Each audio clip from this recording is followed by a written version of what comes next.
pagi semuanya adik-adik. Om Swastiastu. Assalamualaikum warahmatullahi wabarakatuh. Salam sejahtera, shalom, namo buddhaya.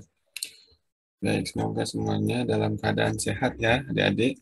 Jadi senang ya kita bisa bertemu kembali. Semuanya dalam keadaan sehat, walaupun mungkin ada beberapa teman yang masih berusaha bergabung karena kendala sinyal. Ya kita maklumi ya, karena pembelajaran daring ya salah satu kelemahannya yang memang di jaringan. Nah, untuk pembelajaran kita pada pagi hari ini, kemarin saya sudah dapat komunikasi dengan Putri, itu karena ini adalah pertemuan terakhir. Jadi, saya meminta masing-masing kelompok itu untuk mencari ya atau mendiskusikan satu topik yang menurut adik-adik itu masih susah, bukan masih susah ya, masih belum dipahami gitu ya. Syukur-syukur nanti temannya bisa memberikan pendapat. Jadi misalkan kelompok satu topiknya tentang apa yang mungkin belum dipahami, nah nanti mungkin dari kelompok yang lain bisa memberikan penjelasan lebih lanjut ataupun sebaliknya gitu ya. Itu nanti terakhir baru saya simpulkan. Jadi harapannya memang sebelum saya menyimpulkan gitu, ya adik-adik dulu yang mencari atau menanggapi uh, ininya ya topik diskusi dari masing-masing kelompok gitu. Oke, semua kelompok sudah menyiapkan ya topik diskusinya. Tapi kalau Pak gimana seandainya semuanya sudah saya pahami Pak gitu kan. Oke, kalau sudah semuanya dipahami ya mungkin bisa materi apa ya, pendalamannya mungkin pengayaan kalau di modul misalkan materinya hanya sebatas apa yang disampaikan gitu. Nah, nanti mungkin teman-teman bisa kembangkan lagi gitu. Oke, seperti itu ya. Nah, semoga seperti itu disampaikan oleh Mohon maaf Ibu. Pak, jadi Ya. begini, kami sudah diskusi kemarin malam bahwa ada beberapa materi yang belum kami pahami, jadi kami membagi materi itu dalam 6 kelompok. Jadi saat ini kita mulai dari kelompok 1, yaitu dengan materi logika matematika. Jadi untuk kelompok 1 dipersilakan. Baik, kami dari kelompok 1 izin untuk share screen kepada Yuliani, bisa share screen.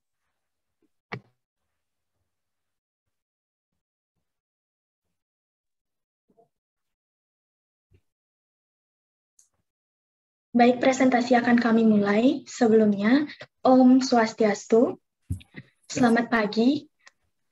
Jadi kami dari kelompok 1 sudah mendiskusikan mengenai materi yang belum kami pahami dan sudah kami pelajari sebelumnya. Jadi di sini kami akan mempresentasikan mengenai materi logika matematika. Sebelumnya, perkenalkan kami dari kelompok 1 dengan saya sendiri Niketut Novitasari dengan NIM 21110-31004 dan teman saya. Baik, langsung saja saya bacakan. Ya, perkenalkan saya Putri Yuliani dengan NIM 21110310508. Selanjutnya. Baik, perkenalkan nama saya Putu Juwita Cahyanti dengan NIM 211031211. Perkenalkan nama saya Flower Mikanta dengan NIM 21110311149. Baik, kami akan mulai presentasinya. Dimulai dari pengertian logika matematika. Jadi dari pengertiannya, logika matematika adalah ilmu yang mempelajari tentang cara berpikir yang logis atau masuk akal. Kedua, logika matematika adalah ilmu yang digunakan untuk menentukan nilai kebenaran dari suatu pernyataan atau penarikan kesimpulan berdasarkan aturan-aturan dasar yang berlaku. Sebelumnya, mohon maaf, dari kelompok 1 menggunakan bahasa Indonesia karena agar memudahkan kami dalam memahami materi juga. Next.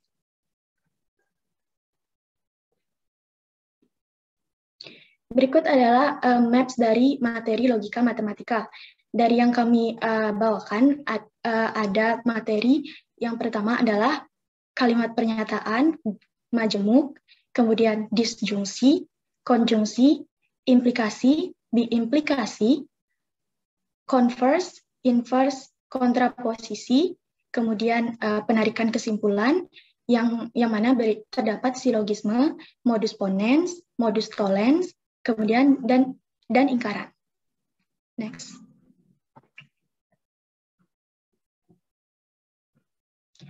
Baik, akan saya mulai dengan pernyataan, kalimat pernyataan. Dari pengertiannya, pernyataan adalah suatu kalimat yang bernilai benar saja atau salah saja. Dengan kata lain, tidak sekaligus kedua-duanya atau benar dan salah. Pernyataan disebut juga dengan kalimat tertutup. Apabila kalimat tersebut terbuka, itu maknanya kalimat tersebut bukan kalimat pernyataan. Lanjut. Berikut adalah contohnya, yaitu yang pertama, 5 adalah bilangan prima. Kalimat ini merupakan kalimat pernyataan karena sudah menunjukkan kebenaran. Kemudian, siapakah yang tidak mengerjakan PR? Ini merupakan bukan kalimat pernyataan, karena kalimat ini bisa saja menunjukkan kebenaran dan juga bisa saja menunjukkan salah. Next. Yang kedua adalah ingkaran atau negasi. Bisa dilihat di layar, lambang dari ingkaran atau negasi bisa teman-teman lihat dalam layar atau screen ini.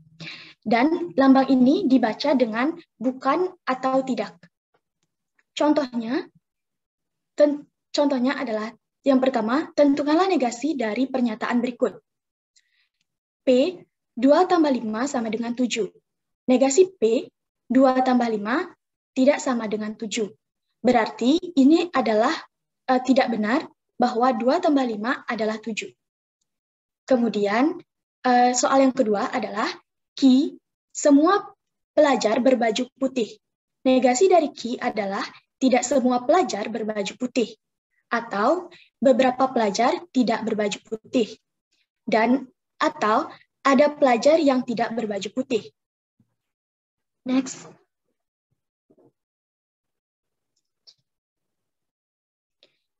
Berikut adalah tabel dari kebenaran ingkaran. Bisa dilihat pada layar. Jika P benar, maka negasi P adalah salah. Dan jika P salah, maka negasi P adalah benar.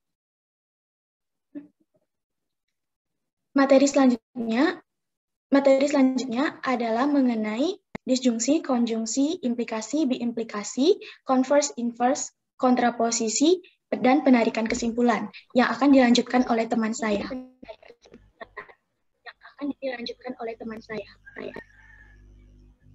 Baik, terima kasih Pita. Di sini saya akan melanjutkan presentasi, di mana penarikan kesimpulan itu ada 3, dimulai dari silogisme, modus ponens, dan modus tollens. Pernyataan juga ada 3, pernyataan tunggal, majemuk, dan majemuk bersusun. Di pernyataan majemuk ada disjungsi, konjungsi, implikasi, dan biimplikasi. Diimplikasi itu nantinya juga akan dibagi 3, ada converse, inverse, dan kontraposisi. Dan yang terakhir ada majemuk bersusun. Di majemuk bersusun itu juga ada 3, ada tautologi, kontraposisi, dan kontingensi. Selanjutnya pernyataan majemuk. Pernyataan majemuk itu ada disjungsi, konjungsi, implikasi, dan biimplikasi. Disjungsi itu contohnya Ana memesan sandal merah atau sepatu basket, di mana disjungsi ini merupakan pernyataan majemuk dengan kata hubung atau.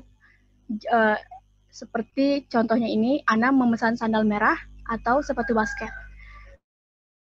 Kemudian konjungsi menggunakan hubungan antara dua pernyataan.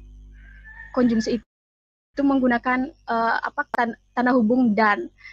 Contohnya itu ayah membaca koran Tempo dan Kompas.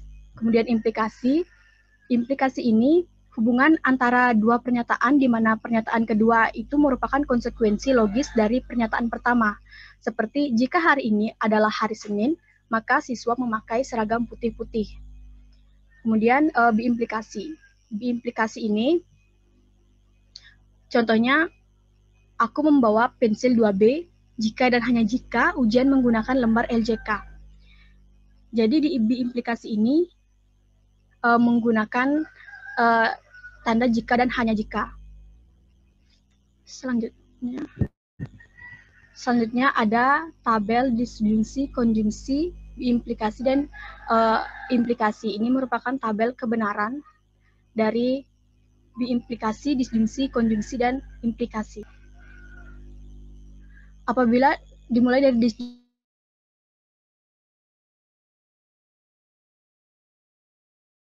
disjungsi, apabila pernyataan benar, maka apabila pernyataan P benar, maka Q juga benar. Jadi disjungsinya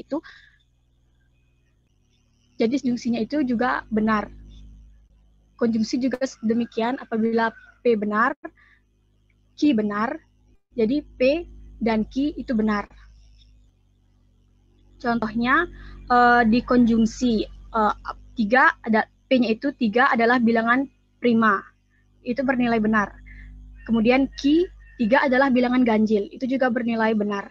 Jadi P atau Q 3 adalah P dan Q 3 adalah bilangan prima dan bilangan ganjil, seperti itu. Kemudian disjungsi.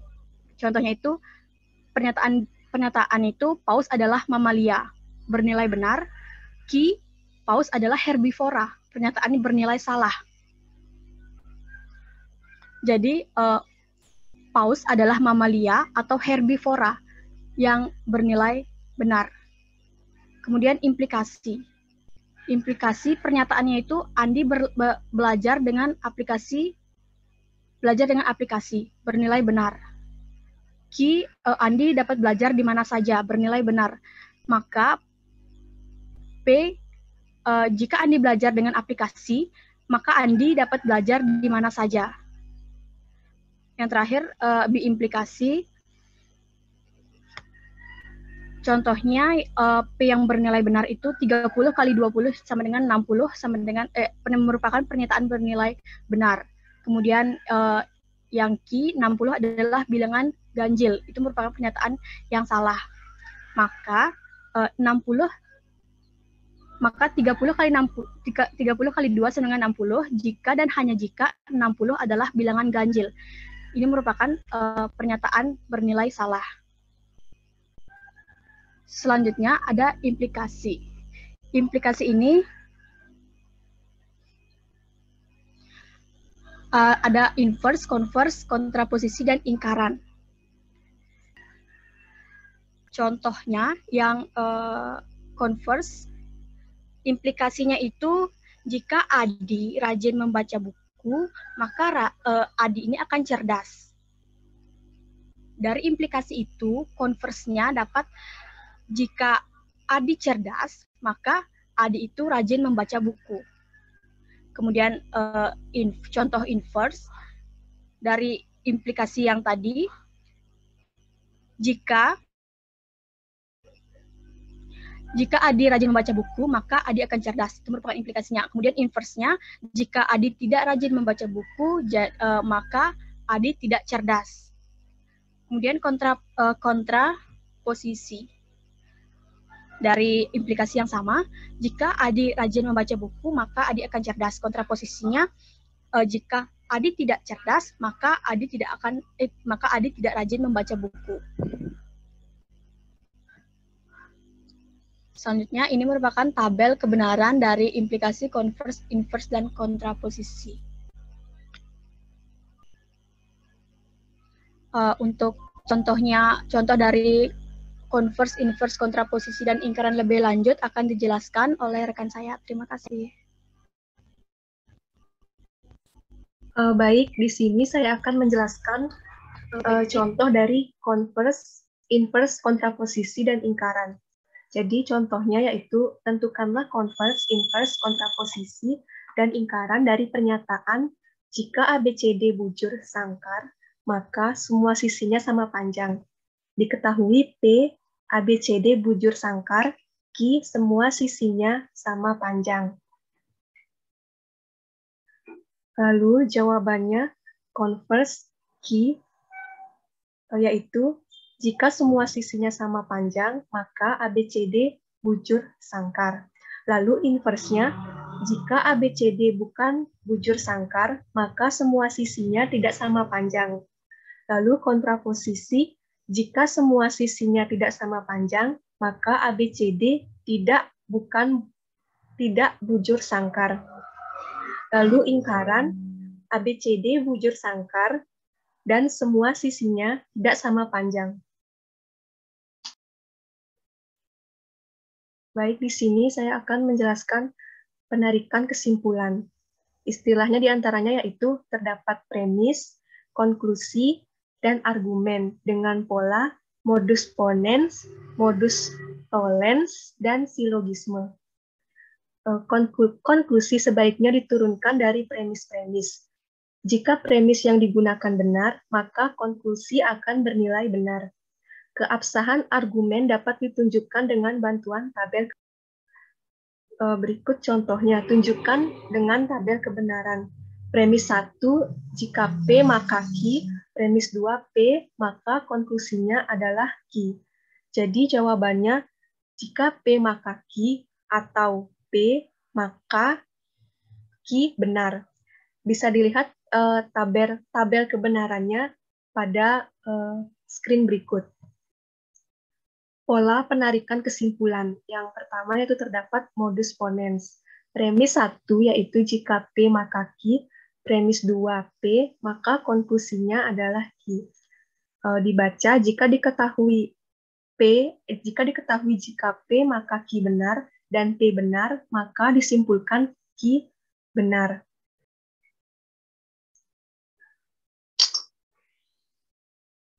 Lalu contoh berikutnya, premis 1, jika 2 tambah 3 sama dengan 5, maka 5 lebih besar daripada 4. Premis 2, yaitu 2 tambah 3 sama dengan 5, dan konklusinya adalah 5 lebih besar daripada 4. Baik, sekian presentasi dari saya. Untuk slide selanjutnya akan dilanjutkan oleh rekan saya. Terima kasih. Baik, terima kasih untuk kesempatannya. Di sini saya akan melanjutkan presentasi kami yang di sini saya akan melanjutkan tentang B modul tollens. Jika diketahui premis 1 P maka Q dan premis 2 yaitu min Q, maka dapat disimpulkan bahwa min Q adalah benar. Contohnya yaitu premis 1. Jika hari ini hujan, maka cuaca dingin. Premis 2 yaitu cuaca tidak dingin. Maka konklusi atau kesimpulannya adalah hari tidak hujan. Kemudian yaitu prinsip silogisme. Premis 1 yaitu jika P maka Q. Premis 2 yaitu jika Q maka R. Konklusinya yaitu P, maka disimpulkan P, maka R benar. Contoh, premis 1. Jika mahir Baik, karena mohon maaf sebelumnya, karena teman kita Flower mungkin sedang ada gangguan sinyal, baik akan saya lanjutkan. Jadi contohnya adalah premis 1. Jika Maher seorang siswa SMK, maka Maher melaksanakan PSG. Premis 2, jika Maher melaksanakan PSG, maka Maher belajar di industri minimal 3 bulan. Jadi, konklusi atau kesimpulannya adalah, jika Maher seorang siswa SMK, maka Maher belajar di industri minimal 3 bulan. Next.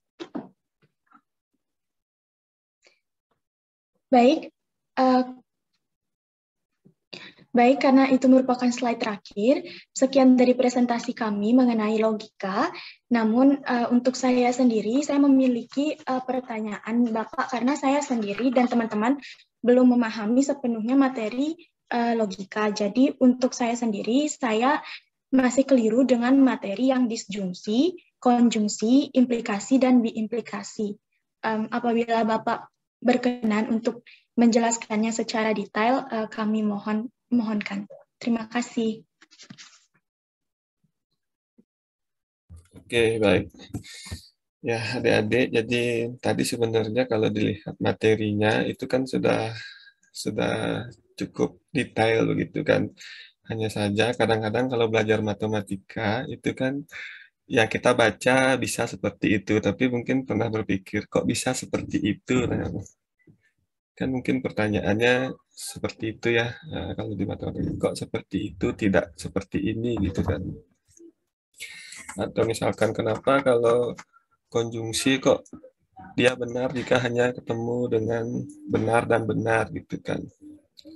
Nah, mungkin ada pertanyaan seperti itu. Nah, baru bisa saya jelaskan. Kalau menjelaskan lagi secara detail ya sebenarnya sama aja seperti saya tadi dapat dijelaskan oleh Novita tadi mengulang, cuma kan yang disampaikan itu nyambung nggak gitu, artinya bisa kita terima nggak maksudnya itu dia mengatakan seperti itu, kita paham bahwa yang dikatakan itu adalah memang sesuatu yang benar, kita tahu benar karena kita punya alasan gitu ya mengatakan itu benar, tapi tidak sekedar konjungsi dia bernilai benar jika kedua pernyataan tunggalnya bernilai benar, tapi tidak sekedar hanya hafalan gitu. Oke, seperti itu sih. Jadi harapannya memang dari adik-adik itu menemukan satu pertanyaan yang menyebabkan keraguan-raguan, kenapa yang dikatakan oleh yang presentasi itu benar gitu kan. Kalau adik-adik sudah bisa bertanya seperti itu, nah itu sebenarnya sudah mulai berpikir gitu ya.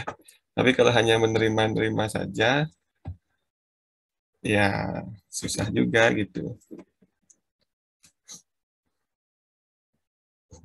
Gimana? Saya kembalikan dulu ke adik-adik. Ada yang perlu dijelaskan lagi gitu. Kalau diminta menjelaskan lebih detail lagi, ya nanti saya tinggal kirim dong slide-nya gitu. Nanti saya ulangi lagi menjelaskan. Ada, Desi ada, Des. Masih dalam hati kok saya gitu. Ya kalau ada, kalau tidak ada ya sampaikan tidak ada Pak. Gitu. Sebenarnya kalau untuk materinya sendiri tuh paham, tapi ada beberapa yang nggak paham gitu Pak. Kayak misalkan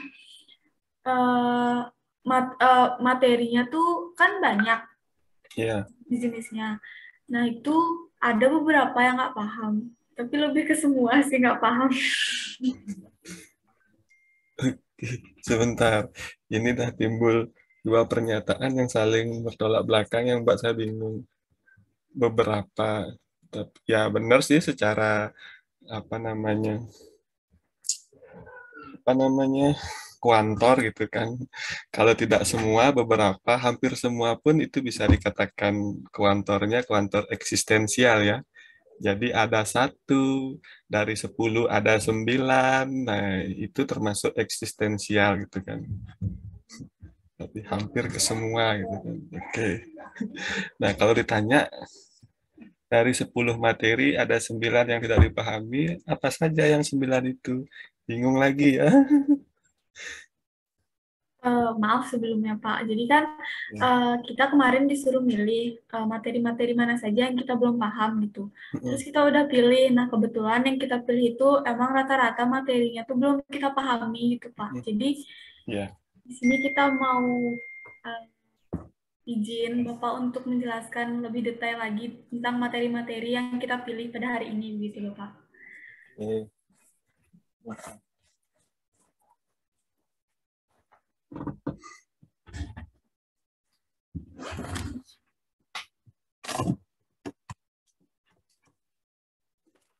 Nah, oke, tadi karena mumpung bahas tentang logika, yang kira-kira dari logika itu mungkin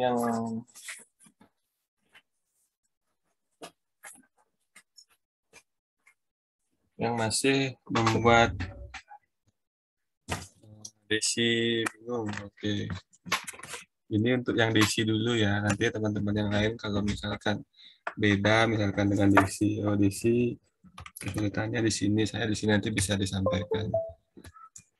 Oke, kalau logika gimana, Des? Dari sekian materi,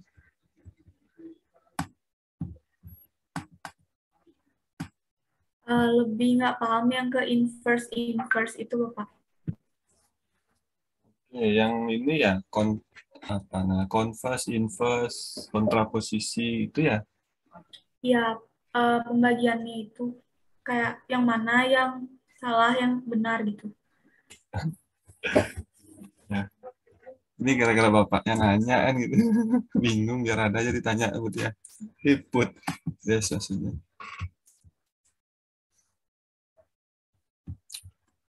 Ya, sebenarnya sih apa ya, kata kuncinya tuh gini. Kan ada empat jenis kata hubung ya, kata hubung dari pernyataan majemuk. Ada konjungsi, kemudian ada disjungsi, implikasi, dan diimplikasi. Kan gitu ada 4 nih ceritanya. Nah, khusus untuk yang ketiga, implikasi itu kan jika maka. Nah, dari pernyataan yang menggunakan kata hubung jika maka atau implikasi itu kita bisa membuat bentuk pernyataan yang berbeda gitu dari pernyataan implikasi itu. Pernyataan berbeda, pernyataan yang lain dengan cara apa? Merubah konsekuen menjadi antiseden, antecedennya menjadi konsekuen gitu. Jadi dibalik. Itu namanya converse. Oke, sebentar saya tuliskan apa ya, Microsoft.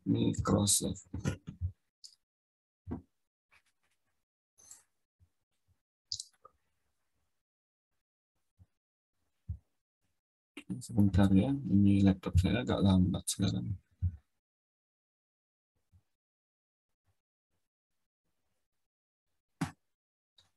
Saya noleh ke samping karena layar yang saya gunakan layar yang di sebelah ya. Ini gimana caranya biar besar?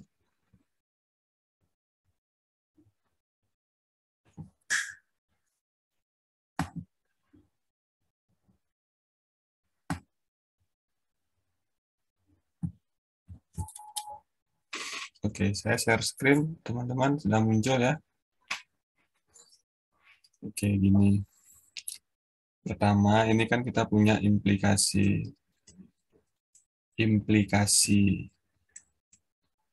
jika maka. Ini kan biasanya jika P maka Q kan gini.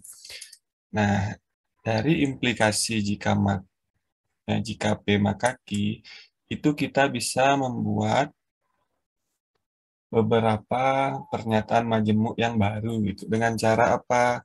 Merubah konsekuen menjadi anteseden, anteseden menjadi konsekuen gitu. Jadi dengan menukar tempatnya saja itu menjadi pernyataan yang baru gitu, yang nilai kebenarannya itu berbeda gitu. Beda ya dengan konjungsi. Kalau konjungsi saya saya lari pagi dan saya kehujanan. Itu sama saja dengan saya kehujanan dan saya lari pagi itu tetap ya kalau nilai kebenarannya misalkan di sini B dan S ya ini S dan B ini S juga. Tapi kalau di sini di implikasi itu berbeda. Dia mungkin saja menghasilkan nilai kebenaran yang berbeda. Karena apa? Karena yang satu dirubah satu menjadi syarat cukup terjadinya akibat gitu. Konsekuen itu kan sebenarnya akibat dari terjadinya P, terjadinya anteseden. Tapi anteseden itu bingung ya. Jadi gini, ini ada kejadian P. P ini bisa menyebabkan Q, gitulah bahasa kasarnya. P ini bisa menyebabkan Q. Tetapi Q ini terjadi tidak hanya satu-satunya disebabkan oleh P. Dia bisa disebabkan oleh faktor lain gitu. Jadi itulah kenapa di implikasi dia akan bernilai benar apabila P-nya di sini salah, di sininya benar, dia masih bernilai benar gitu. Berbeda jika di sininya benar tapi Q-nya salah, dia akan menjadi salah.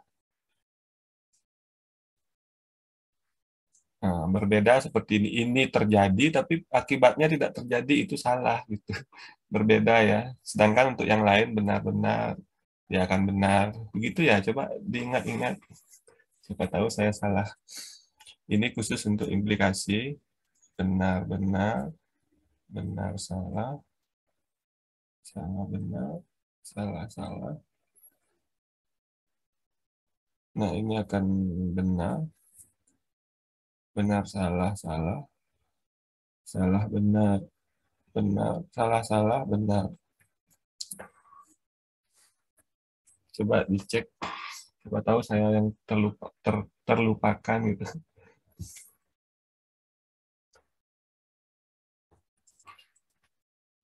Nah, benar ya.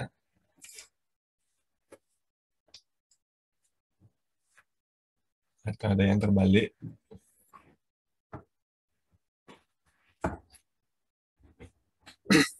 Nah, jadi karena itulah maka di dalam implikasi itu apabila ditukar gitu kan, P-nya bernilai benar, terus Q-nya bernilai salah, dia akan salah. Tapi begitu dibalik, S-nya, konsekuennya dijadikan anteseden, anteseden jadi konsekuen, dia bisa bernilai benar. Gitu. Berbeda dengan ini. Benar, salah, dia salah, salah benar, dia salah. Karena tidak mengaruhi tempat ya. Yang mana saja. Implikasi juga sama ya, dia akan bernilai benar apabila dua pernyataan tunggalnya bernilai sama ya. Dia akan bernilai benar apabila masing-masing pernyataan tunggalnya itu bernilai sama. Entah itu dia benar. Benar, maka ini hasilnya benar. Salah. Salah, dia akan benar itu.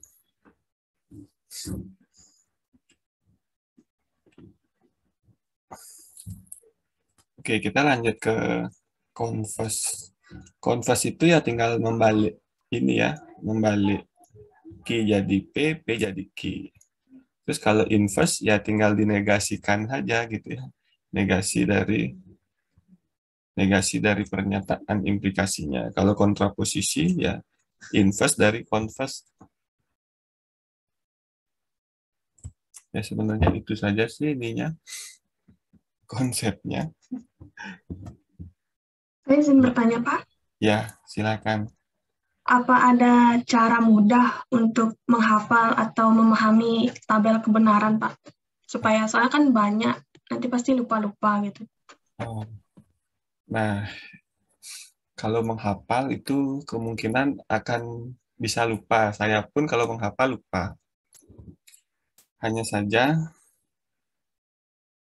saya menghafalnya ini bukan menghafal ya, menentukan nilai kebenarannya ini dengan tidak menghafal sih, tapi saya pahami bahwa implikasi itu adalah ada dua pernyataan.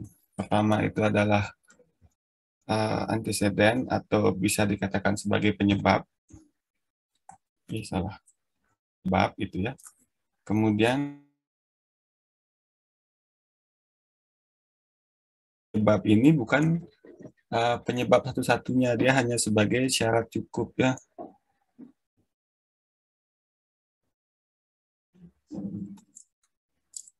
Syarat cukup agar terjadinya Q gitu. Seperti yang saya sampaikan, jika P terjadi, maka yang benar itu harusnya Q terjadi gitu.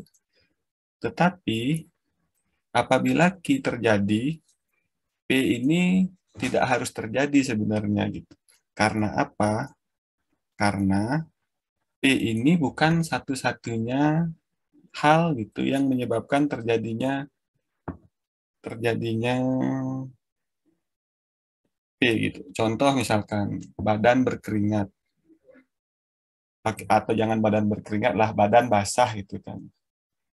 Badan basah itu bisa disebabkan oleh kalau kita kehujanan, diam di luar gitu kan. Terus kalau siang terik matahari, nggak hujan tapi badan kita basah juga ya, pernah seperti itu kan. Bisa saja saya menuliskan implikasi jika di luar turun hujan dan saya berdiri di luar, maka badan saya basah kan gitu. Nah kebetulan saya diam di luar dan turun hujan, maka badan saya kan basah, benar itu kan. Tetapi jika konsekuensinya terjadi badan saya basah, diam di luar, tapi tidak turun hujan, berarti kan antecedennya kan salah, karena tidak turun hujan ya, malah cuacanya panas gitu kan. Tapi badan saya basah gitu, itu benar gitu kan. Pernyataan itu kan menjadi bernilai benar gitu. Karena apa? Badan saya basah, walaupun ternyata tidak turun hujan, karena apa? Panas matahari itu membuat badan saya berkeringat gitu, sehingga badan saya jadi basah. Oke, bingung. Ini perlu bahasa yang sama dari adik-adik mahasiswa ini, untuk istilahnya dari hati ke hatinya mahasiswa nih bahasanya. Ada yang mungkin paham maksud saya. Kalau ada yang paham maksud saya, biasanya menyampaikan ke teman itu bisa lebih apa ya? Lebih nyambung. Ada yang paham maksud saya? Mungkin saya coba, Pak. Oke, silakan Wida.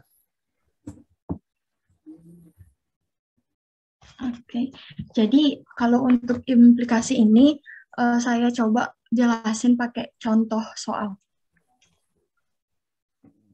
Suara saya terdengar tidak?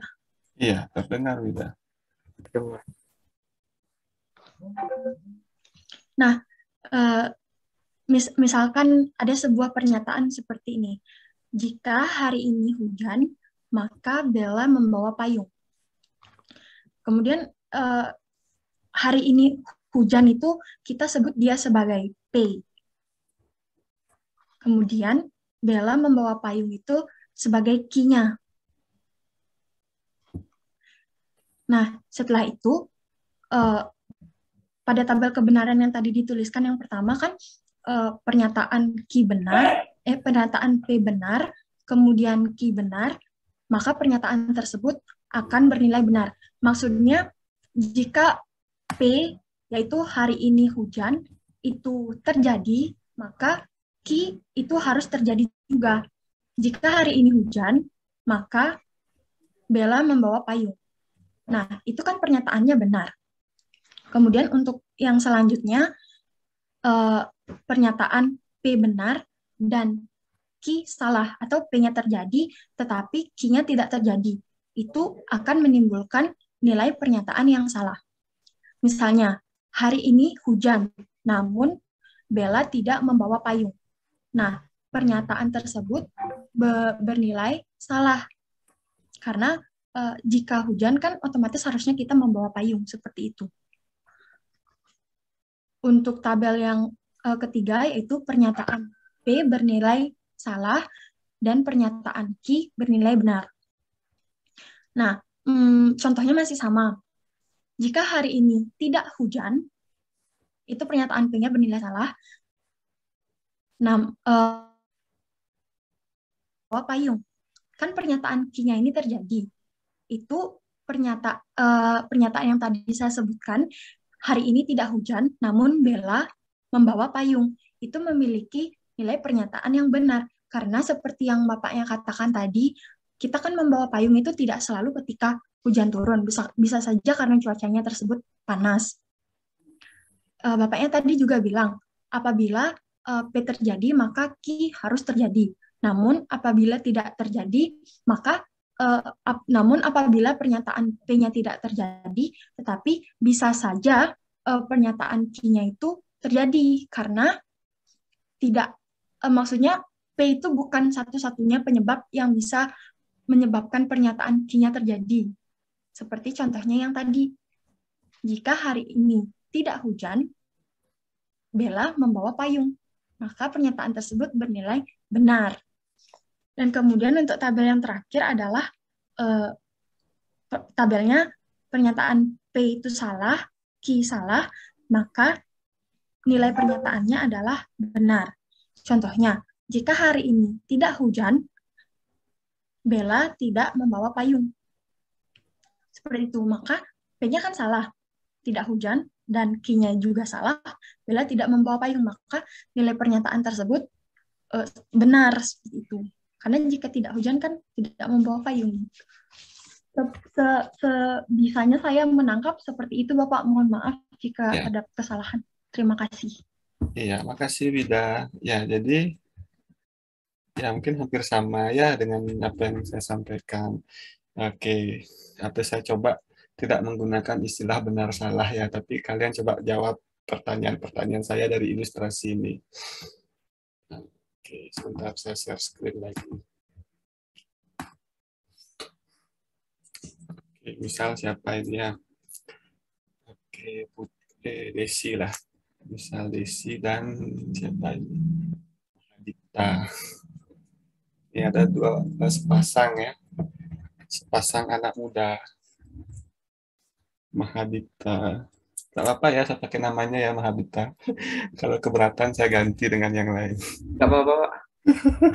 Desi, gak apa-apa, Des? Ya, gak apa-apa, Pak. Oh iya, gak apa. Jangan, saya kalau keberatan nanti diganti. Oke, misalkan nih. Mahadita. Janjian nih sama Desi. Karena mereka baru jadian ceritanya. Jadi malam minggu mereka mau keluar nih. Si Mahadita bilang sama Desi. Desi, anggap baru kenal, manggilnya Desi. Desi, malam minggu nanti, kalau tidak hujan, saya akan mengajak Desi pergi. Pergi kemana Mahadita? Taman kota? Jangan. Ke bioskop ya. Oke. Ini ceritanya nih, janjinya si Mahadita di ke Desi.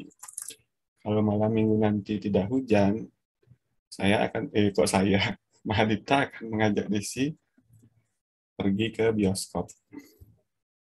Itu kata-katanya. Oke, kejadian yang pertama, ternyata saat malam minggu cuaca cerah. Dan si Mahadita menepati janjinya mengajak si Desi pergi ke bioskop. Kira-kira Desi senang atau tidak? Senang, Des? Gimana, Bapak? Oke. Gimana? Kira-kira senang enggak, Des? Jika bagaimana, Bapak? Oke, kejadiannya, ternyata malam minggu itu cuaca cerah. Jadi si Mahadita datang nih sore-sore udah jemput Desi dan ngajak Desi ke bioskop. Kira-kira Desi senang tidak? Ya, senang. Oke. Oke, nggak senang ya. Senang. Ini kejadian yang pertama benar terjadi, cerah, dan si Mahadita mengajak si Desi. Si Desi merasa senang. Oke, kejadian yang kedua. Ternyata cuacanya cerah yang kedua nih. Kejadian yang kedua, cuaca cerah. Tapi si Desi sudah mandi, sudah pakai baju, menunggu si Mahadita datang menjemput. Si Mahadita tak kunjung datang. Sampai tutup bioskopnya ini. Artinya Mahadita tidak jadi dia mencari si Desi. Kira-kira Desi gimana perasaannya? Oke, langsung diblok ya. Gimana, Des? Marah mungkin. Oke, marah atau tidak senang ya? Enggak marah. Oke, kejadian yang ketiga. Wih, cuaca badai nih, hujan petir nih. Malam minggu itu hujan petir dia. Hujan, ada banjir juga gitu kan. Tapi dengan kebulatan tekadnya si Mahadipta gitu, dia tetap menjemput Desi gitu ya. Dengan kendaraan amfibi, jadi bisa di darat dan bisa di air juga kalau banjir gitu ya. Datang dan dia menjemput si Desi, mengajak ke bioskop. Nah, kira-kira Desi senang atau tidak? Senang. Oke, senang. Oke, nah kejadian yang ketiga, yang keempat, ya hujan badai juga, kemudian banjir gitu, mungkin ya tidak cerah lah cuacanya. Nah, karena itu si Mahadipta tidak jadi datang ke rumahnya si Desi. Artinya tidak jadi ngajak nonton ya. Kira-kira apa yang terjadi? Ya mungkin juga tidak senang mungkin ya karena tidak jadi gitu kan. Tetapi kejadian itu kan tidak salah gitu ya. Karena apa? Si Mahadipta itu bilangnya saya akan ngajak nonton kalau cuaca cerah. Nah ini kan cuacanya tidak cerah, jadinya saya nggak jadi kan gitu dia si Mahadipta. Nggak bisa si Desi marah-marahin ke ke Mahadipta gitu kan. Jadi ya sebenarnya di sini ya netral aja ya, tidak masalah gitu kan. Karena memang ya si Mahadipta tadi tidak melanggar janji gitu. Dia tidak datang karena memang cuacanya tidak cerah. Justru yang bermasalah ini saat cuaca cerah tapi si Mahadipta tidak datang gitu. Untuk kasus yang lain kan si Desi kan senang-senang aja ya, di sini senang, apalagi saat cuaca buruk tapi tetap datang. Nah, kalau di sini ya anggap saja netral ya. Harusnya biar sama kan benar, salah, benar, benar kan gitu ya. Tapi untuk kondisi yang seperti ini kan anggap aja netral. Jadi si Desi mungkin marah tapi dia tidak bisa menyalahkan si Mahadipta gitu. Karena janjinya kalau cuaca cerah. Nah, sekarang tidak cerah maka ya tidak jadi saya mengantar kan gitu. Oke, oleh orang matematika, kejadian-kejadian seperti inilah ini menjadi benar, salah, benar, benar begitu. Oke, inilah ya ilustrasi nilai kebenaran dari tabel implikasi.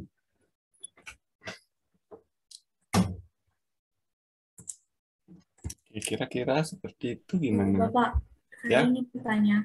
Oke, silakan Des. Berarti bisa ya kalau seperti ini implikasi itu Bapak. P itu dianggap sebagai penyebab. Ya. Terus Q itu sebagai yang disebabkan. Bisa seperti itu Bapak? P ini penyebab, Q-nya harus sebagai akibat. Iya, itu udah maksudnya yang disebabkan itu akibat gitu. Ini penyebab, ini akibat. Tetapi akibat ini terjadi itu perlu dipahami bahwa bukan satu-satunya disebabkan oleh P gitu. Terus gini Bapak, kan kalau logika itu dikatakan bahwa kalimat yang sudah dipastikan, sudah diketahui salah atau benarnya, maka dapat dikatakan benar, gitu kan Bapak? Maka dia dikatakan sebagai pernyataan. Ya, pernyataan. Berarti bisa kalau misalkan Q-nya itu, kalau misalnya P-nya itu salah, tapi Q-nya itu benar, berarti kan dia sudah diketahui bahwa penyebabnya itu salah, berarti dapat dikatakan pernyataan dan bisa dikatakan benar. Begitu bisa kan Bapak ya? Ya, bisa. Jadi gini, kondisi yang terjadi di kehidupan yang sebenarnya itu semua kejadian atau pernyataannya itu kan sudah kita ketahui nilai kebenarannya. Nah, ini kombinasi-kombinasi ini kan kemungkinan-kemungkinan gitu ya, kemungkinan-kemungkinan yang terjadi di lapangan. Jadi jika ada dua kejadian, dari dua kejadian itu akan bisa menghasilkan nilai kebenaran apa tergantung dari kombinasi kejadian-kejadian yang terjadi. Jika kejadian A benar, kejadian B-nya salah, kalau implikasi apa yang terjadi gitu. Kalau kejadian yang pertama itu salah, kejadian yang kedua benar dengan implikasi apa yang terjadi, itu ininya apa namanya peluang-peluangnya. Tapi di kenyataan itu tidak semuanya terjadi, maksudnya tidak keempatnya terjadi, tapi salah satu dari 4 kemungkinan bisa benar-benar, benar salah, salah benar, salah salah. Nah, jadi ini adalah pasangan-pasangannya gitu. Ini pernyataan pertama, ini pernyataan yang kedua.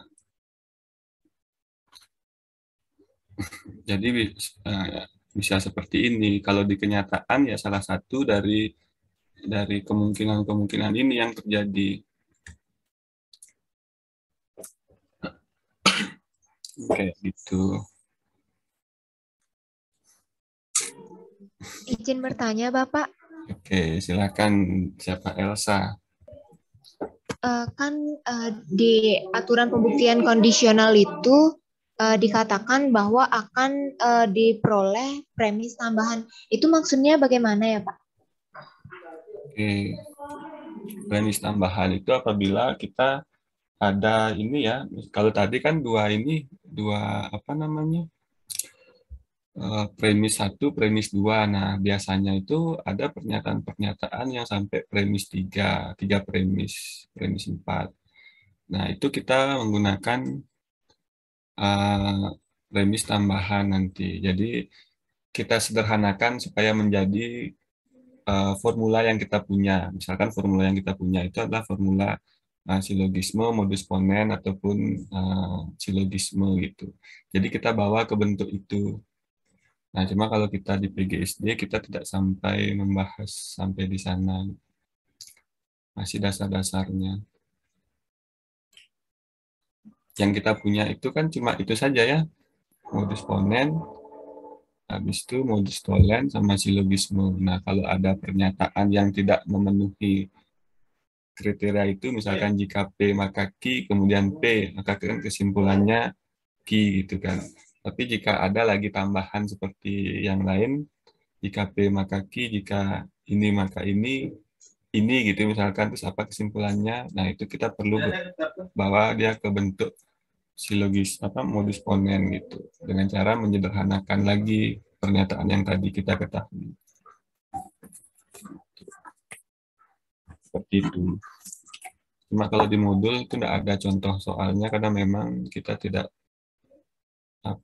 sampai di sana ininya. Mungkin nanti adik-adik karena ada kurikulum baru itu Kapita Selecta, kemungkinan nanti di sana akan dibahas lebih lanjut tentang ini logika. Jadi pendalamannya lagi di Kapita Selecta Matematika. Tapi itu pilihan. Pilihan artinya adik-adik bisa milih matematika, bisa milih bahasa Indonesia, IPA, IPS, ataupun apalagi satu ya. Itu yang 5 bidang studi di sekolah dasar itu ada ininya, Kapita Selektanya. Jadi adik-adik bisa memilih satu di antara 5. Kalau pilih matematika ya nanti berarti pendalaman materi-materi matematikanya nanti akan dibahas. Kalau memilih IPA nanti pendalaman materi IPA-nya yang akan dibahas gitu. Oke, mungkin itu ya Elsa ya. Iya Bapak, terima kasih. Gimana ya kira-kira untuk yang implikasi? Kalau saya seperti itu cara mengingat, mencari nilai kebenaran. Kalau dihafal, saya sendiri juga tidak kuat menghafal beberapa. Kadang-kadang rumus-rumus itu kalau saya ngajar saat itu saya cari lagi gitu. Setelah ngajar lama nggak dipakai, Nah, lupa lagi gitu. Begitu ngajar lagi baca.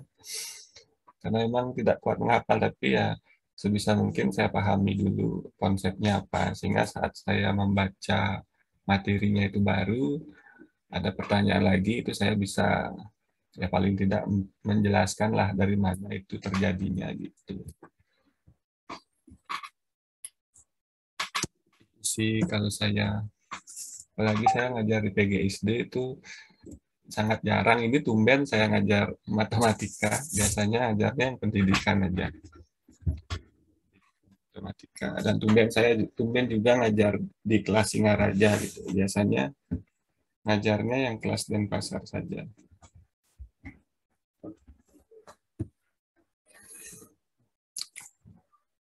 Oke, Desi gimana Des? Masih ada? Sudah Bapak, terima kasih Bapak. Oke, terima kasih. Ini semester depan dah luring ini, berarti sudah ada yang pernah ke Singaraja? Belum? Ya, harus ke Singaraja ya, biar tahu, biar ini. Ya paling enggak tahu dulu tempat makan yang murah gitu kan. Cari kos. Tapi belum punya kos semuanya ya, yang dari luar ini, luar Singaraja. Ada yang udah kayaknya. Oke, ada yang sudah. yang jadi panitia itu kayaknya sudah. Tapi paling tidak sudah pernah ke kampus kan ya. Ada yang belum pernah ke kampus. Nih kalau Sabina nih nyebrang laut soalnya. Udah pernah kampus Sabina? Belum, Pak. Ya nanti kunjungi yang cabangnya dulu Denpasar gitu kan. Tapi beda Denpasar dengan Singaraja ya. Kalau Denpasar kan memang karena gedungnya warisan sekolah ini ya dulu ya, sekolah guru olahraga SGO. Tahun 50-an itu dibangun dan baru direnovasi sedikit-sedikit gitu. Jadi masih asli bangunan lama. Kalau Singaraja udah banyak perubahan. Gedung kelasnya sekarang sudah dimulai ditata, ada laboratorium sudah cukup lengkap dan sebagainya.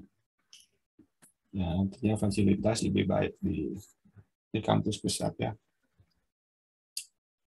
Oke, itu dari Desi, dari teman-teman yang lain berkaitan dengan logika. Ini sudah jam 11, tapi kalau masih mau dilanjutkan, ya saya temani sampai mungkin Putri ya bilang, Pak cukup, karena kami akan ada kuliah lagi gitu kan.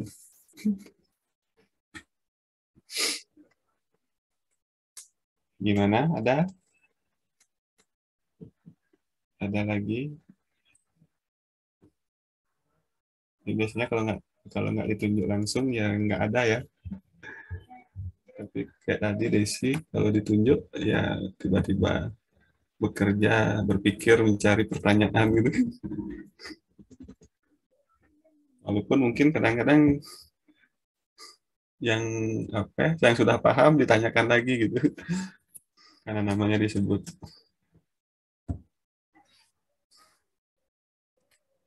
Maaf Pak, mungkin kita bisa next ke materi lain, soalnya masih banyak yang masih belum dimengerti. Oke, silakan lanjut. Next berikutnya.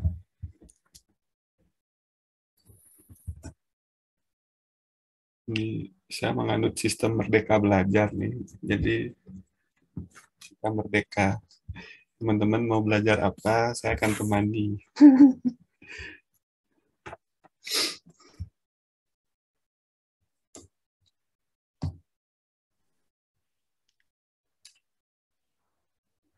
Oke, silakan berikutnya. Baik Bapak, berikutnya adalah kelompok 2 dengan materi pangkat, akar, dan logaritma.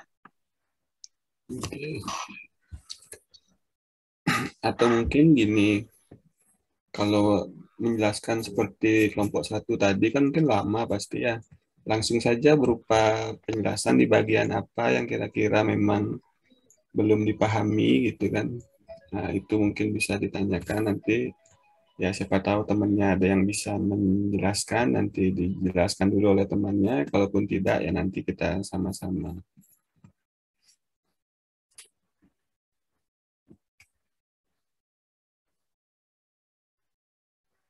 Kalau logaritma, eksponen kan tentang sifat-sifat ya, sifat-sifat perpangkatan. Maaf Bapak, saya izin angkat telepon dulu. Oh iya, silakan. Angkat telepon atau jawab telepon gitu. Kalau diangkat.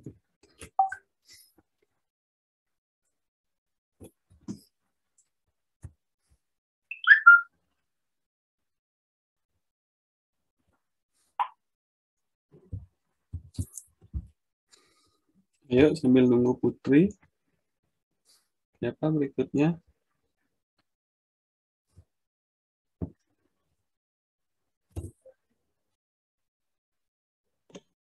Mohon maaf, Bapak. Mau Ya. izin share screen, Pak. Oke, silakan. Layarnya masih Bapak share screen, Pak. Oke, sebentar. Sudah.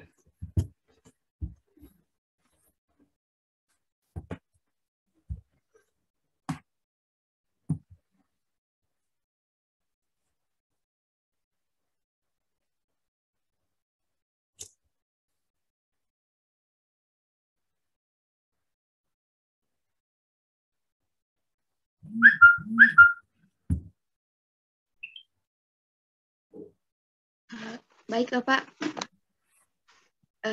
Jadi kami dari kelompok 2 akan sedikit membahas tentang materi aritmatika, yaitu pada konsep dasarnya.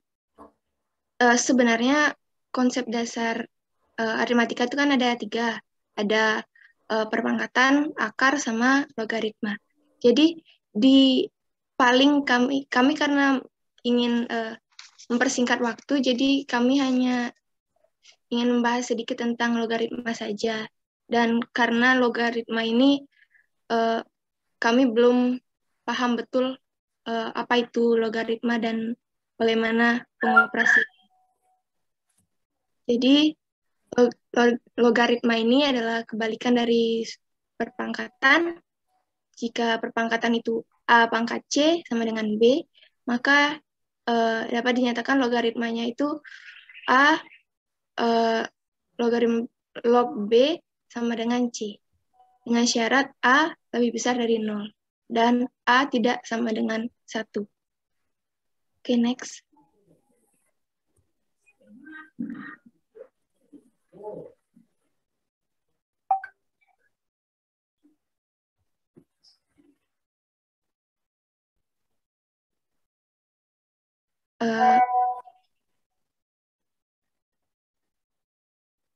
Oh, baik. Di sini ada beberapa contoh dari logaritma yang merupakan kebalikan dari perpangkatan. Yang pertama, perpangkatan yaitu 2 pangkat 1 sama dengan 2. Jadi pada logaritma itu 2 log maaf Bapak, saya nggak tahu cara bacanya ini. Yang mana? 2 log 2 itu gimana cara bacanya? Ya, jadi apa ya, basisnya 2 ya 2. Gimana ya, log 2 basis 2 gitu. Sama dengan 1. Log 2 los 2 gitu. Kan tadi di atas kan udah ada itunya kayaknya. Namanya itu. Di mana tadi? Yang di atas itu tadi tuh? Ah, ya itu. Indeksnya apa namanya, basisnya? Indeks. Kalau nggak ada ini, itu biasanya basisnya dibaca basis 10 atau bilangan pokok. Cara bacanya ya gimana, basis log 2 dengan basis berapa atau bilangan pokok berapa gitu.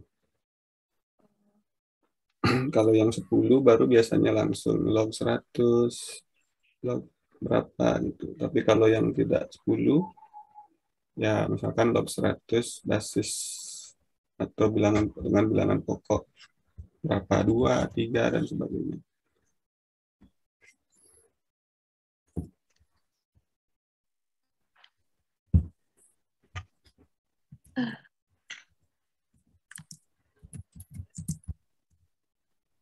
Oke, yang contoh logaritma itu ya log 2 dengan bilangan pokok 2 itu sama dengan 1 gitu.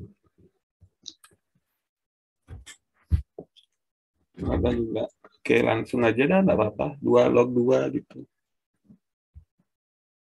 Kecuali tapi itu akan bingung kalau itu perkalian, misalkan 2 dikali 2 log 2 gitu.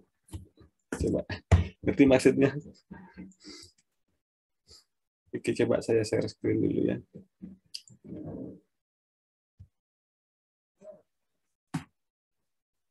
Oke, udah muncul ya.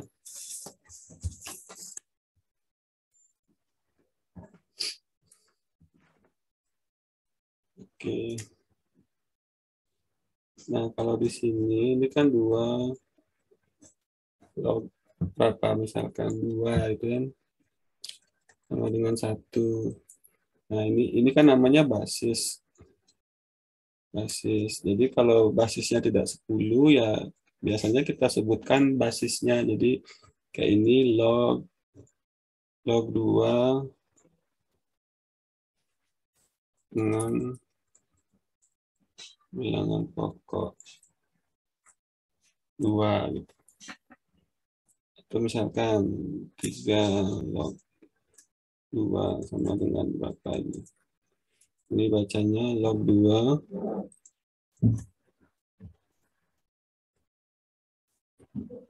dengan bilangan pokok 3. Kecuali ini 10 log 2, ini baru langsung saja log 2 gitu. Karena 10-nya ini apa ya? Kalau kita tidak sebut itu kita sudah paham maksudnya bahwa itu adalah log 10 gitu. Sama kayak X ya, X pangkat 1 kan tidak perlu kita sebut X pangkat 1 tapi langsung saja X gitu. Padahal di eksponen kan ini X-nya pangkat 1, tapi kalau X-nya pangkat 2 baru kita sebut X kuadrat, kemudian X pangkat 3 dan seterusnya. Tapi begitu X pangkat 1 kita sebutnya X saja. Jadi ini dibacanya log 2 dengan bilangan pokok 2, log 2 dengan bilangan pokok 3. Kalau ini log 2 gitu. Karena basisnya 10.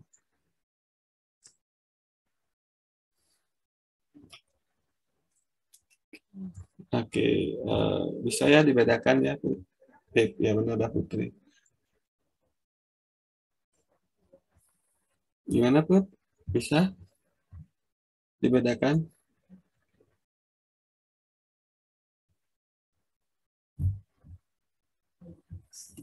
Halo?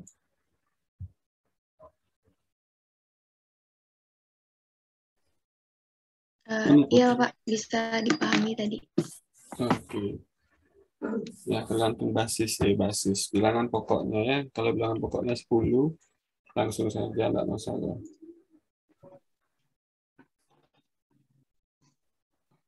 Ya Pak, share screen lagi. Iya.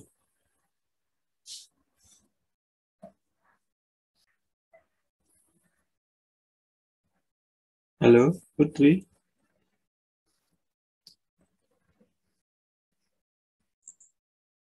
Baik Bapak, saya akan melanjutkan menjelaskan tentang contoh logaritma. 2 pangkat 1 sama dengan 2 kalau di perpangkatan. Dan kalau di logaritma, log 2 dengan nilai pokok 2 sama dengan 1. 2 pangkat 0 sama dengan 1. Log 2 dengan nilai pokok 1 sama dengan 0.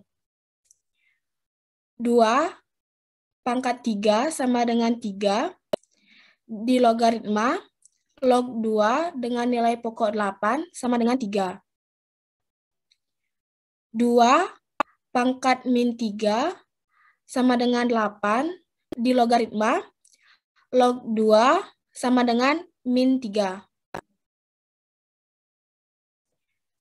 9 pangkat 3/4 sama dengan 3 akar 3. Di logaritma, log 9 dengan nilai pokok 3 akar 3 sama dengan 3/4. 10 pangkat 3 sama dengan 1000. Log 1000 sama dengan 3. Next. Ada beberapa sifat-sifat logaritma. Yang pertama, sifat logaritma dari perkalian. Suatu logaritma merupakan hasil penjumlahan dari dua logaritma logaritma lain yang nilai keduanya numerusnya merupakan faktor dari nilai numerus awal.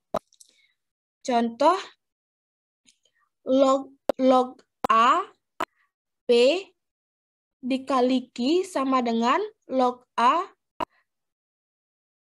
P ditambah log A Q. Dengan syarat A lebih dari 0 atau A dengan syarat A lebih dari 0 atau A tidak sama dengan 1.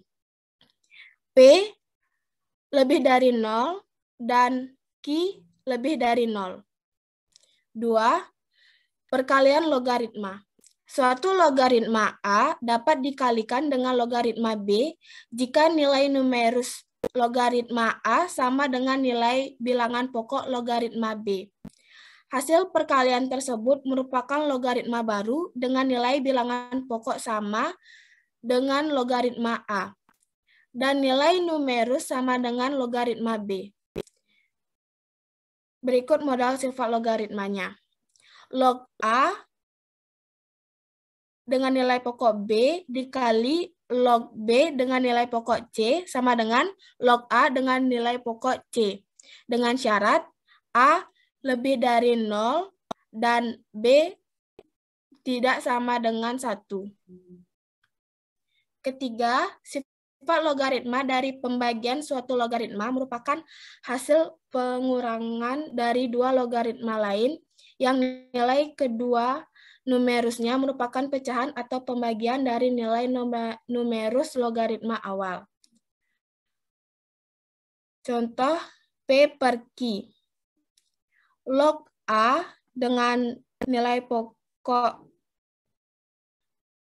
P per Q, log A dengan nilai pokok P kurang log A dengan nilai pokok Q. Dengan syarat A lebih dari 0, A tidak sama dengan 1, P lebih dari 0, dan Q lebih dari 0.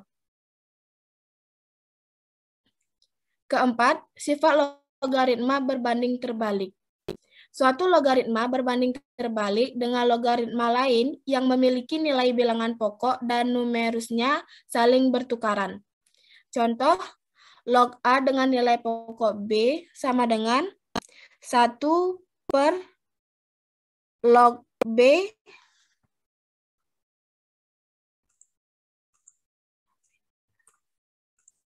B dengan nilai pokok A. Dengan syarat A lebih dari 0 dan A tidak sama dengan 1. Selanjutnya akan dijelaskan oleh teman saya.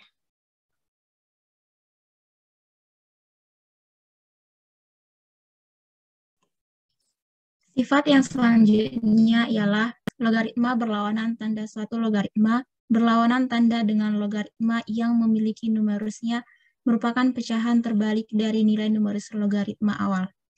Modelnya ialah A log P per Q menjadi minus A log Q per P. Sifat selanjutnya ialah sifat logaritma dari perpangkatan suatu logaritma dengan nilai numerisnya merupakan suatu eksponen atau pangkat dapat dijadikan logaritma baru dengan mengeluarkan pangkatnya menjadi bilangan pengali. Modelnya ialah A log B pangkat P menjadi P dikali A log B dengan syarat A lebih besar dari 0, A tidak sama dengan 1, dan B lebih besar dari 0. Untuk sifat selanjutnya akan dijelaskan oleh teman saya. Baik, selanjutnya di sini saya akan menjelaskan sifat-sifat logaritma yang selanjutnya, yaitu perpangkatan bilangan pokok logaritma.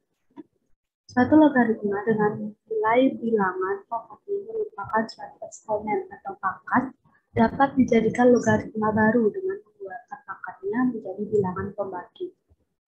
Contoh modelnya yaitu AP log B sama dengan 1A per P log B dengan syarat A lebih besar dari 0 dan di mana A tidak sama dengan 1. Selanjutnya yaitu bilangan pokok logaritma sebanding dengan perpangkatan numeris.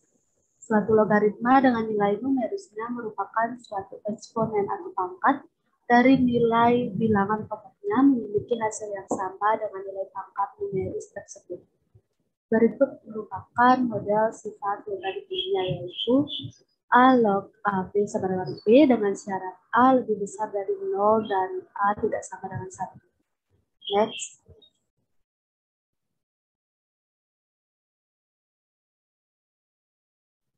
Selanjutnya yaitu perpangkatan logaritma, suatu bilangan yang memiliki pangkat berbentuk logaritma. Hasil pangkatnya adalah nilai numeris dari logaritma tersebut. Misalnya A pangkat A log M sama dengan M, di mana dengan syarat A lebih besar dari 0 dan A tidak sama dengan 1 serta M lebih besar dari 0. Yang terakhir yaitu mengubah basis logaritma. Suatu logaritma dapat dipecah menjadi perbandingan dua logaritma sebagai berikut. P log Q sama dengan A log P per A log Q dengan syarat A lebih besar dari 0, A tidak sama dengan 1, P lebih besar dari 0, dan Q lebih besar dari 0. Next.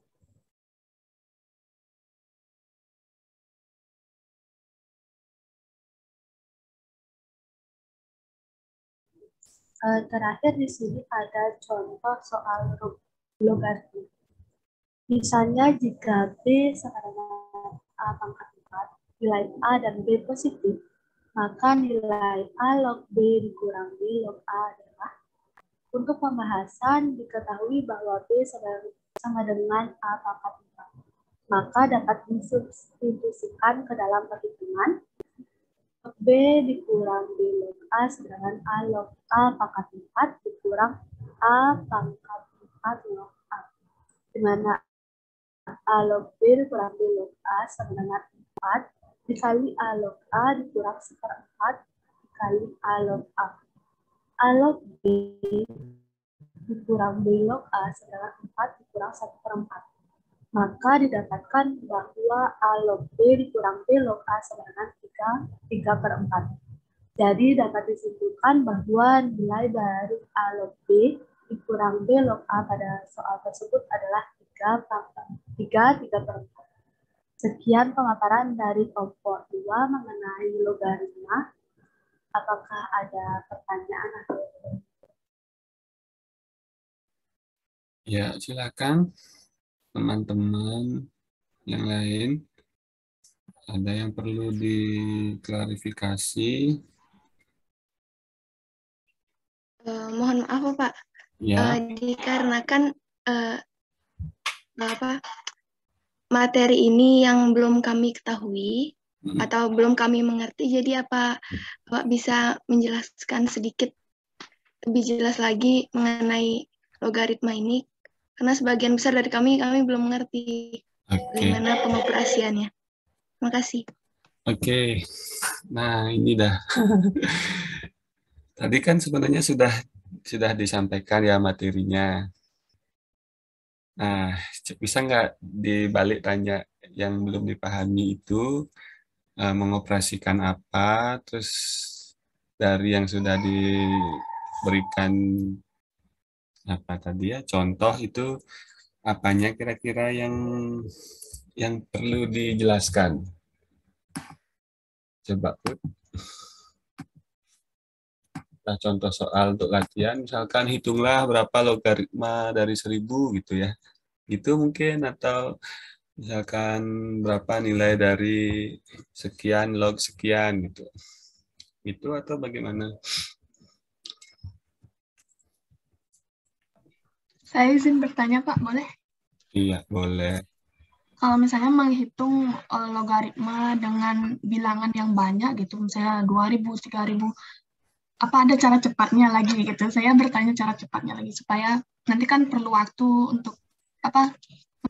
UAS itu kan pasti ditentukan waktunya gitu, memerlukan cara yang cepat tapi benar begitu. Iya. Oke.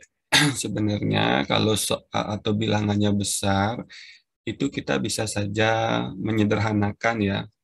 Misalkan berapakah 3 log 3000 gitu misalkan. Nah, tadi kan kita punya tuh sifat-sifat ya, sifat-sifat dari logaritma. Nah, jika ada apa itu tadi ya, A log B, nah itu kan kita bisa buat dia menjadi bentuk perkalian A log dalam kurung berapa dikali berapa gitu. Oke, coba bisa di ini share screen-nya. Saya cari dulu sifat-sifat logaritma.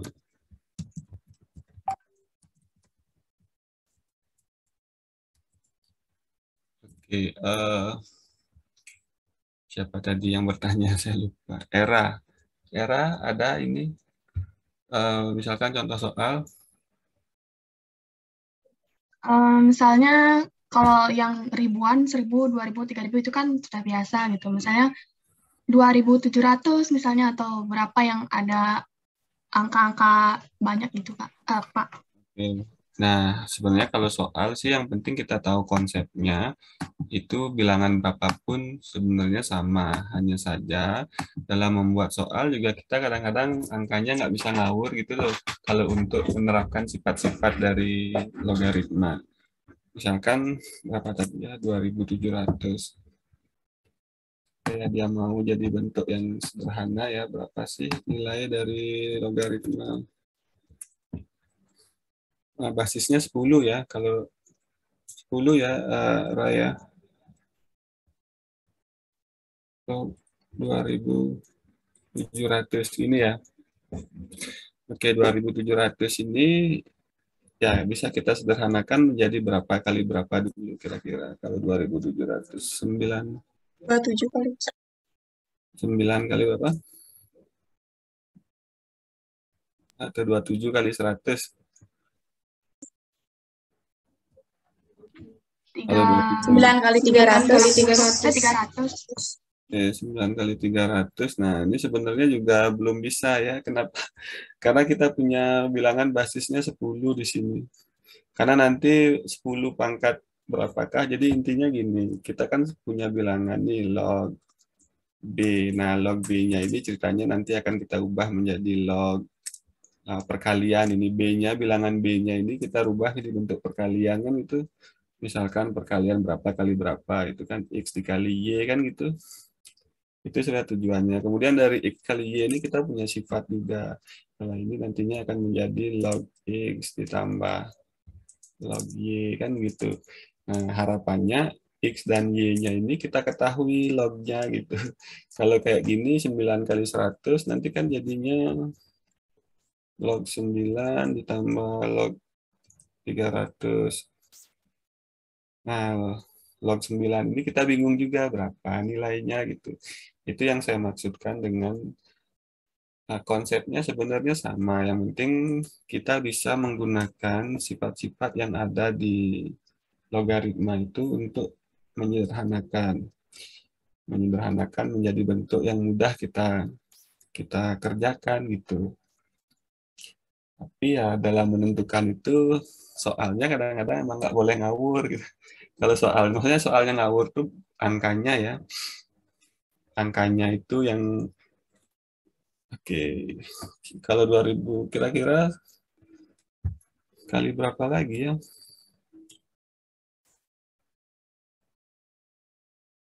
Kalau basisnya 10 memang agak susah ya, karena 27. 10 pangkat berapa? Karena 10 itu pangkatnya ya paling ini ya, 1100 itu kayaknya ya. Kan tadi sudah disebutkan kalau A log, oke, A log B sama dengan C. Ini kan sama dengan A pangkat C sama dengan B kan gitu. Jadi sebenarnya kan logaritma itu seperti ini. Jadi kita sebisa mungkin membawa ke bentuk bilangan yang memang bisa kita cari logaritmanya. Kalau contoh yang paling gampang kan misalkan berapakah log? Ya kalau log 1000 kan sudah ini. Atau di sini jangan log 10 ya, tapi ganti dengan log berapa ya. Kalau 3 kira-kira bisa ya kita cari ya. Log 2700 dengan bilangan pokok 3 kira-kira berapa? 700. Nah, ini kita bawa ke 2700-nya kita cari supaya dia merupakan perpangkatan dari bilangan pokoknya. Oke, 27, 9 kali 3 ya.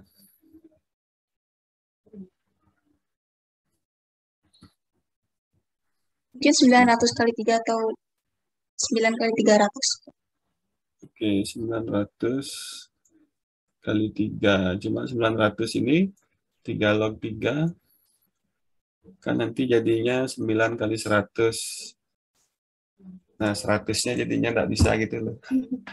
Oke, coba saya carikan contoh soal saja ya. Contoh soal logaritma.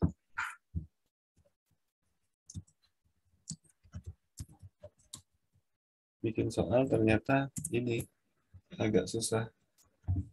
Karena harus pas dengan angka-angkanya itu. Supaya tidak. Tapi berarti konsepnya itu disederhanakan gitu Pak ya? Ya, konsepnya itu disederhanakan menjadi bentuk sifat-sifat yang kita ketahui.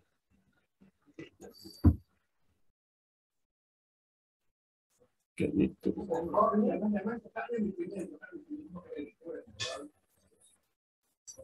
Nah, di sini sih ada sih soal. Cuma diketahui dialognya diketahui. Jadi kayak gini soalnya. Ini basisnya 10 sih. Diketahui log 3 sama dengan 0,332. Kemudian log 2 sama dengan 0,225. Nah, ini kan diketahui. Kemudian hitung log 18 kan gini. Nah, kalau yang diketahui log 3 dan log 2, kemudian kita diminta menghitung log 18, maka sebisa mungkin kita rubah 18 ini menjadi perkalian antara 3 dan 2 gitu. Karena yang diketahui log 3 dan log 2. Jadi, nah ini kan bisa kita tulis menjadi log 18-nya ini kita bisa tulis menjadi log 9 dikali log 2 kan gitu. Kemudian ini akan menjadi log 9 ditambah log 2. Kan seperti itu nanti. Kemudian log 9-nya ada sifat lagi, ini bisa menjadi log 9 ini kan log 3 dikali 3 kan ditambah log 2. Ya, di sini menjadi lagi log 3 ditambah log 3 ditambah log 2. Nah, log 3-nya kan sudah diketahui di sini 0,332. Ini nanti tinggal diganti. 0,332 ditambah 0,332 ditambah 0,225. Nah, hasilnya berapa? Atau juga ini bisa ditulis menjadi menggunakan sifat logaritma yang lain.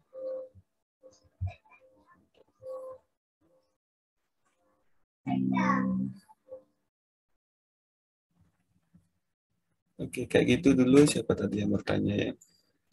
Intinya kita membawa bentuknya itu ke bentuk sifat-sifat logaritma yang kita miliki. Oke, ini dia. Atau ini juga bisa kita rubah ya, log 9 ini kan menjadi log 3 kuadrat gitu ya. Nanti log 3 kuadrat ini akan menjadi 2 log 3. Ya, nanti jadinya 2 dikali 0,332 ditambah 0,225. Sama saja ya, bisa saja. Papa, dibikin es lagi mau susu aja.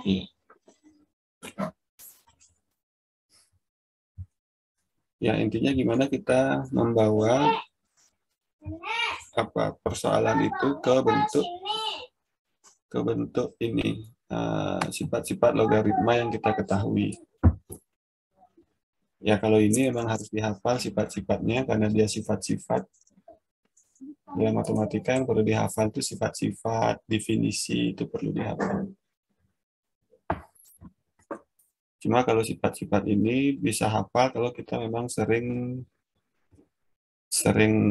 berlatih gitu menggunakan sifat-sifat ini. Sama kayak bahasa kan, kalau bahasa Inggris mungkin sering dipakai, ya lama-lama akan banyak ingat kosakata. Kalau lama tidak pernah dipakai, ya akan lupa gitu. Kayak saya dulu waktu di Jogja bisa bahasa Jawa, sekarang udah lupa gitu, udah tidak bisa. Tapi kalau masih mendengarkan masih paham apa yang dimaksud. Jadi ya caranya memang harus sering digunakan. Ya, kayak gitu mungkin ya untuk contoh-contoh penyederhanaannya. Jadi dari soal itu kita bawa ke bentuk sifat-sifat yang membawa kita untuk membawa ke pernyataan-pernyataan yang diketahui. Karena yang diketahui kan log 3 dan log 2. Maka dari soal ini sebisa mungkin kita bawa ke sini. Gitu. Dengan cara menggunakan sifat-sifat yang kita miliki. Jadi ada beberapa sifat-sifat tadi yang sudah disampaikan oleh kelompok 2-nya, nah itu yang digunakan. Oke, nanti kalau ada yang masih belum jelas, bisa ditanyakannya di grup PA, nanti saya coba bantu menjelaskan di sana kalau waktunya kurang cukup di sini. Itu. Oke, begitu dulu ya. Karena ini waktu biar nanti ada kuliah lagi. Oke, apalagi ada kuliah ya biar bisa istirahat. Kurangnya lagi beberapa materi itu di WA bisa dilanjutkan. Jadi kan bisa fleksibel, kalau saya baca nanti saya jawab, saya kirim lagi. Kalau ada bertanya ya baru dibalas lagi gitu. Oke ya. Oke, mungkin itu dulu adik-adik.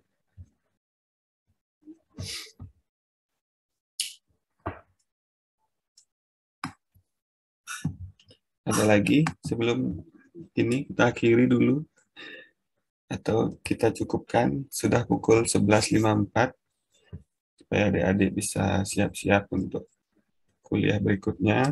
Nanti kalau memang ada pertanyaan lagi berkaitan dengan materi, itu bisa di grup WA ya. Nanti saya coba jelaskan sebisa mungkin. Kalau enggak nanti tanya Sabina. Mana Sabina?